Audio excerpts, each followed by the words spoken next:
একটি USA made পিস্তল, দুটি magazine, 3টি বুলেট ও 2টি খালি কার্তুজ সহ রবীন্দ্র দেববর্মা নামে 33 বছরের এক যুবককে আটক করল চম্পকনগর থানার পুলিশ। ঘটনা জানা যায়, লেনদেন সংক্রান্ত বিষয় নিয়ে রবীন্দ্র দেববর্মা ও আরও কয়েকজনের মধ্যে চলছিল বাকবিতণ্ডা। পরবর্তীতে গুলিকাণ্ডের খবর পেয়ে চম্পকনগর থানার পুলিশ ঘটনাস্থল থেকে রবীন্দ্র দেববর্মা ও তার সাথে 7.6 mm ইউএসএ মেড পিস্তল, 3টি বুলেট, 2টি খালি কার্তুজ উদ্ধার করে সংবাদ মাধ্যমের মুখোমুখি ঘটনা বিস্তারিত জানালেন চম্পকনগর থানার OC Sanjay Debbarma. Bureau report, Janabarta news.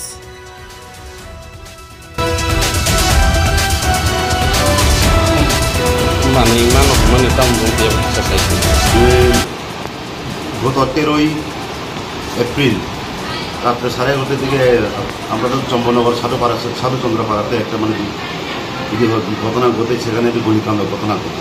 তারা পরবর্তীকালে এর পরের দিন 14 তারিখে চিরঞ্জিত দেবনাথ নামে একটা কমপ্লেনেন্ট, যার অভিযোগগুলো একটা কেস রেজিস্টার করা হয় জেরেনা কেসে, যার নম্বর হচ্ছে আপনার 2024/JRN/017, মানে 17 নম্বর কেস 2024-এ, যার এটি সেকশন হচ্ছে 120B 325 307 34 IPC এবং সেকশন 27 অফ আর্মস অ্যাক্ট। পরবর্তীকালে যদি তদন্ত করতে গিয়েছেরা আমরা ঘটনাস্থলে যাই। ঘটনাস্থলে গিয়েছেরা আমরা ঘটনার সততা প্রমাণ পাই। আর ঘটনাস্থল থেকে দুটি এমটি কেস, রাউন্ডের 2টি এমটি কেস আমরা উদ্ধার করি। তারপরে সাবসিকুয়েন্টলি আমরা এভিডেন্সের ভিত্তি করে একজন অভিযুক্ত মধ্যে একজনকে আমরা ডিটেন করতে সক্ষম হই, যার নাম হচ্ছে সঞ্জিত দেববর্মা। তারপরে যার নাম হচ্ছে সঞ্জিত দেববর্মা, বাবার নাম হচ্ছে দেবেন্দ্র দেববর্মা, বাড়ি হচ্ছে জয়রাম সর্দারপাড়া।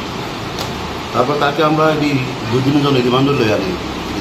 রিমান্ডে আসার পর কিন্তু আমরা এটিতে ওয়েপেন অফ অফেন্স, যেটা বন্দুকাণ্ডে যুক্ত যে ওয়েপেনগুলোকে আমরা রিকভার করতে পারিনি।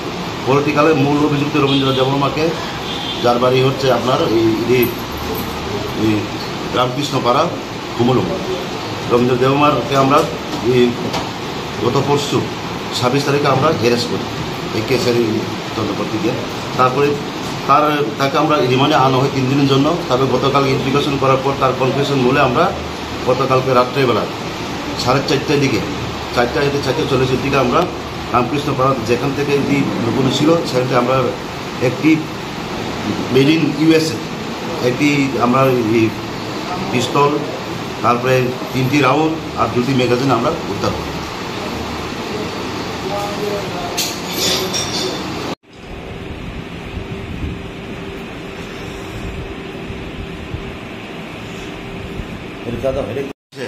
ডিমান্ড আসের সঙ্গে 3 জন, মানে হে সহ 3 জন আর কি বিয়ের বাড়ি থাকতে এরকম 7টা পিস্তল আমি রিকভার করছি। গুলিকাণ্ডের মূল কারণ তদন্ত করতে গিয়ে দেখা যাচ্ছে তার মধ্যে একটা ক্যাটেল ট্রান্সপোর্টিং হয়ে ঘটনাটা হচ্ছে। আর তার মধ্যেই এই ট্রানজিশনের টাকা পয়সা লেনদেনের একটা ঝামেলা ছিল, এই ঝামেলার জন্যই এই ঘটনাটা হচ্ছে। এই গুলিকাণ্ডে কি কেউ আহত হয়েছে? না, কেউ আহত হয়নি।